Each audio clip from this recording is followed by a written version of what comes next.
everybody, welcome back to chapter 16. Today we're going to revisit the topic that I shot a couple videos ago about making box joints with a jig and my router. As you're aware, if you watched the video, I had a few issues with those box joints and I just was not happy with the quality. So what I did is after I turned the camera off and sat down to assess everything, I basically came up with 5 things that I needed to do to ensure success the next time around. And today I'm going to go through those with you. The first thing, and I did mention it in the video already, is I needed a new bit. Okay, I remember what I said, I think a couple videos ago, that I'm in my shop working, but my shop isn't really ready to be worked in yet. Well, that's the case because I forget a lot of the stuff that I used to take for granted when I was working at school. One of the things was I bought a couple of these, and I don't think these are solid carbide. Lee Valley was selling a solid carbide and a cheaper bit at the time, and I forget what it's made out of, but I'm pretty sure it is a solid carbide. But just to touch this bit, this is the bit that I used last day, and you can see it needs to be cleaned, but to me it doesn't really look like solid carbide. Anyway, I remembered the history of this bit, and that's important to maybe share.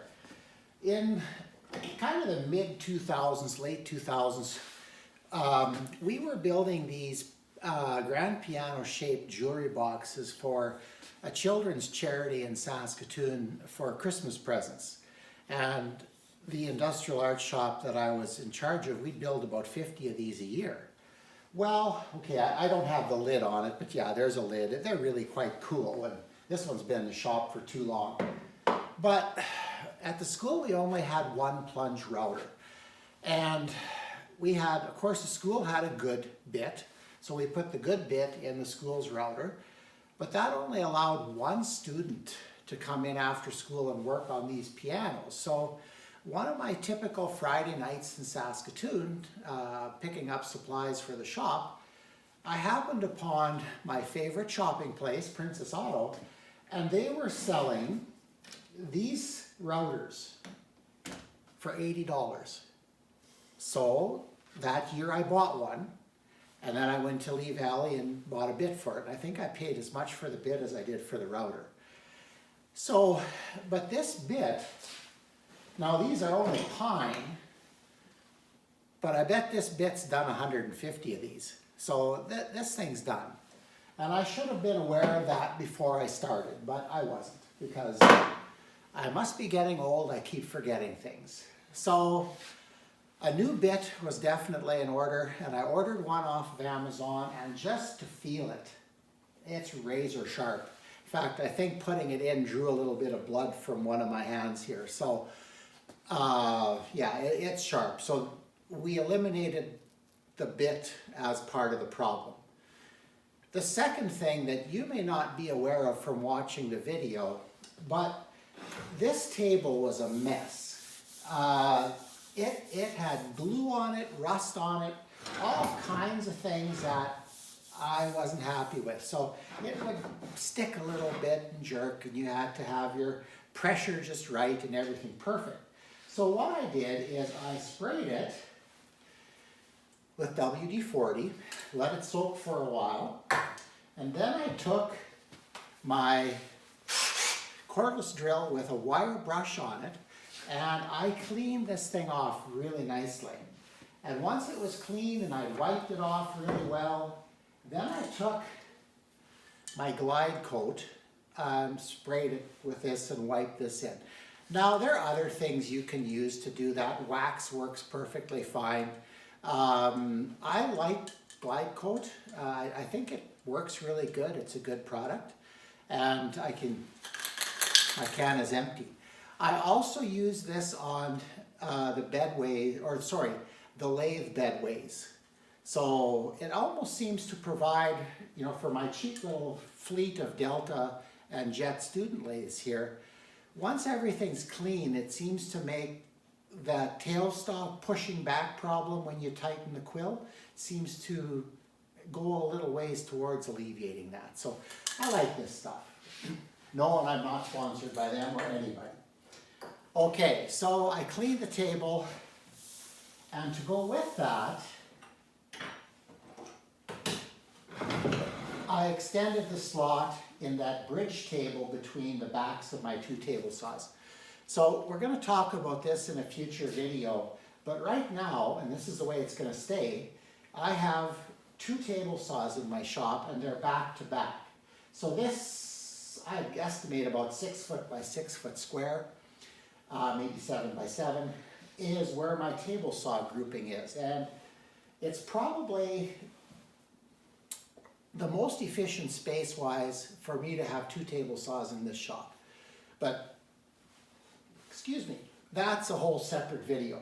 So what I did is, I'm just going to take this off. I double side taped some 1/4 inch hardboard on here, made a kind of a template, and then took my plunge router with, I do have a good solid carbide in that, and cleaned this up, and it did a really nice job. I had some of this to do anyway. The reason that slot isn't quite right is because when I built this, I changed some things as I was assembling it, so now that's another thing. I can go back a long way if I want to, so that really, really helped. The third thing I did was basically build half of a new jig. I don't know if you remember the last video, I didn't have this quite like this. I decided to do a couple things. First of all, I wanted to have the pin on the left side of the bit. The reason being is the bit rotates this way, and having the pin on the left side makes sure that when the bit engages, it's pushing the wood towards the pin. So what that does is ensures that all your cuts will be uniform. That's just another one of the indexing features. So, and then what else did I do? I just made it a little bit longer so that if I had bigger pieces, it was more of a universal jig. So that was really, really important to do that. There's one other point I was going to make. Now, what was it? Oh, two things. I used a metal pin here. The reason I did that is because I made that metal pin for a jig that I used at school. And I was concerned about students, because we made millions of these box joints. I was concerned about students dropping something onto the pin and having that pin, if it was made out of pine or spruce, having it wear out. I guess I could have used better hardwood, but it also was a little bit more difficult to attach. So I went with metal, bent pin up, and it works really well.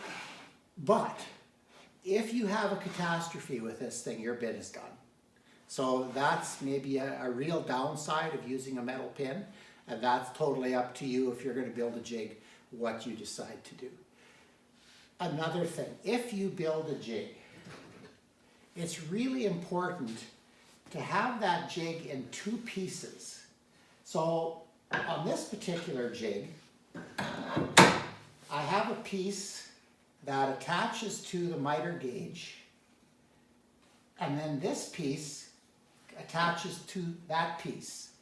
And what that allows you to do is to set this exactly where you need it.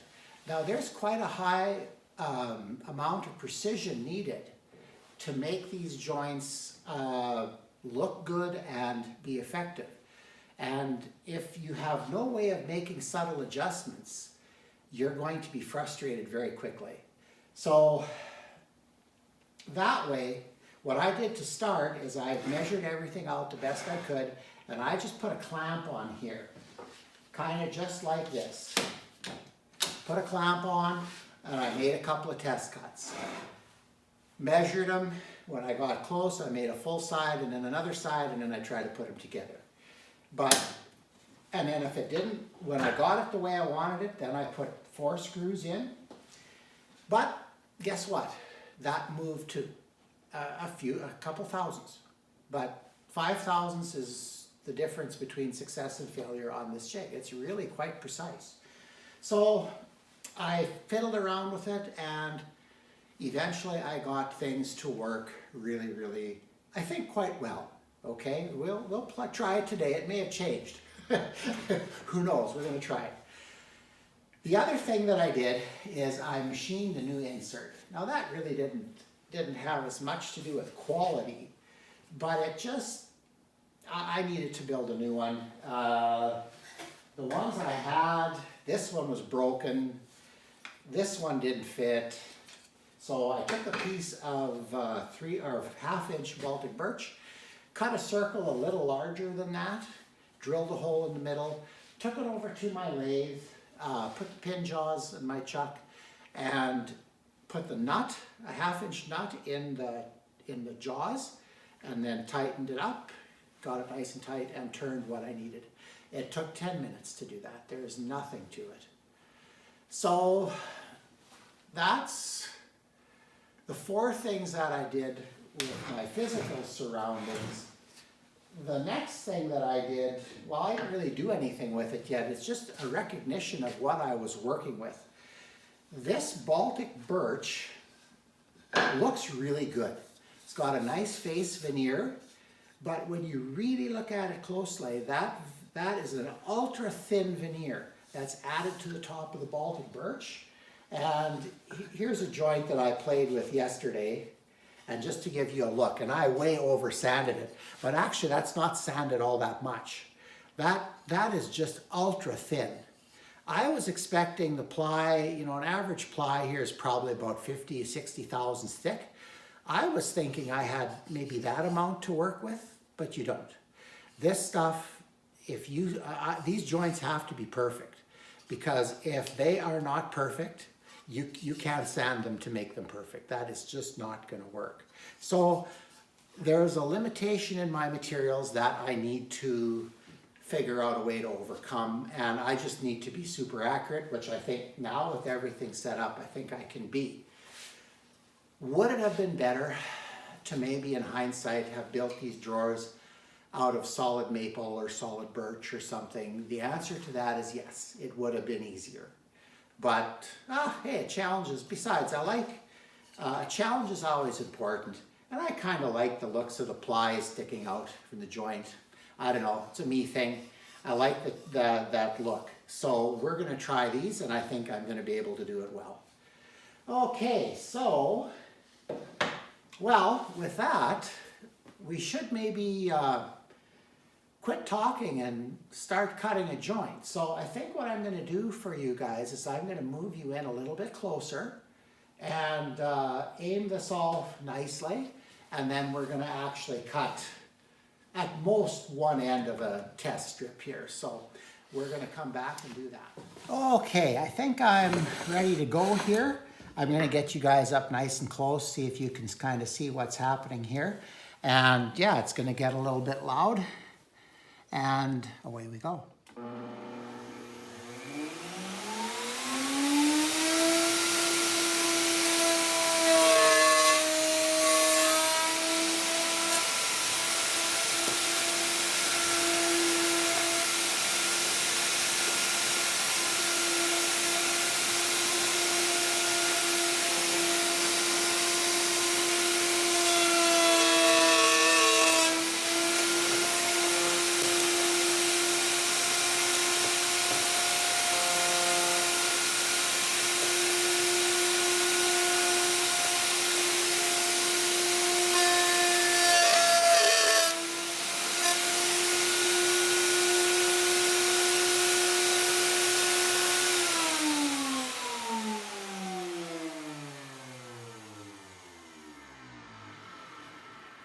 Okay, so now we're going to spin this around, and that's what you do when you start that second piece. You want the offset to change.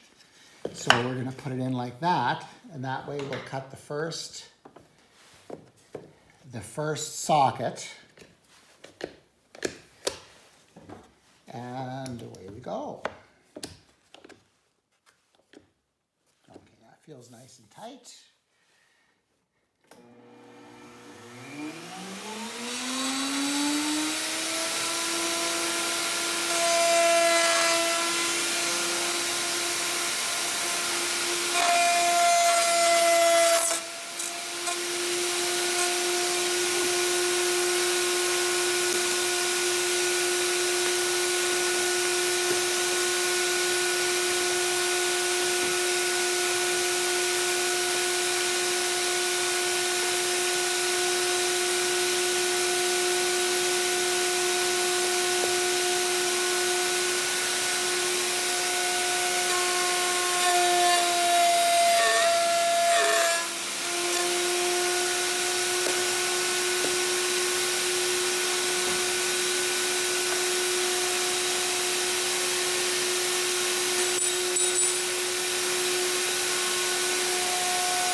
Okay, here we are again. These are the pieces, and they go together quite nicely. There'll be a little bit of room for glue, which is what you want. The thickness is perfect. I had spent all that side's, well, maybe not quite perfect, but pretty close. We'll play with that a little bit when I start doing drawers. Maybe I might do a small micro adjustment, but that's, when it sinks in, that's pretty good. Plus, remember, glue will go in. Probably a little bit of swelling with the glue. Oh, and did you notice the first cut on the second piece, when I had the first piece to index the piece over so I could cut the first socket, and I didn't have it tight, and I tried to adjust it while it was kind of in the middle of the cut, and then I got a little bit of tear out there. But as you can see, come in close here, that tear out is far superior to last day's. So I am really happy with this. This is going to work really good. But yeah, I've got a few little things to do yet. Clean up a little bit. First of all, the way this router is turning on and off isn't really good. So what is going to happen eventually is I'm going to make a switched plug. So there's going to be a plug in here, and then a switch on there. And then instead of having to reach under the table, push the trigger in and then lock it, I'll just have to flick the switch on and off. So that'll be a lot safer. Plus I could mount the switch where it's visible, and that'll help a lot. So I think that kind of is all I really needed to show you in this video today. I think I solved all my problems, and it's just nothing that proper cutters and proper setup won't fix. So if you're having trouble with some woodworking thing that you want to do, first of all, make sure that your cutters are sharp and your tooling is accurate. And then look at the other things that get in the way and make it so that you don't get the cut that you want. So next week, actually it's I got a busy weekend here. It's Friday night when I'm shooting this. I spent all day cleaning up the shop because we have a class coming here tomorrow with 10 turners. So every one of my lathes will get used tomorrow, so I went through, made sure everything was good. And that should be a fun day. And then next week, we want to start working on the bathroom vanity again. So I think that's all I need to cover in this video. So first of all, I hope you enjoyed it. Hopefully you're getting out into your shop and creating projects. Whatever level you're at, if you're a scroll sawer, by all means scroll saw like crazy. If you're a turner, turn. If you're a general woodworker like I am, please share with me, because I think my wife would take comfort in knowing there's another tool lunatic like me out there. So anyway, with that being said, remember to subscribe and like, and I'll try to keep improving with every video that I shoot. And hopefully, like I said, I'm kind of looking at going to about 2 videos a week. Hopefully that's going to work out. And I think that's about all for today. So remember, like, subscribe, share if you can, let everybody know, and have a good week, everybody.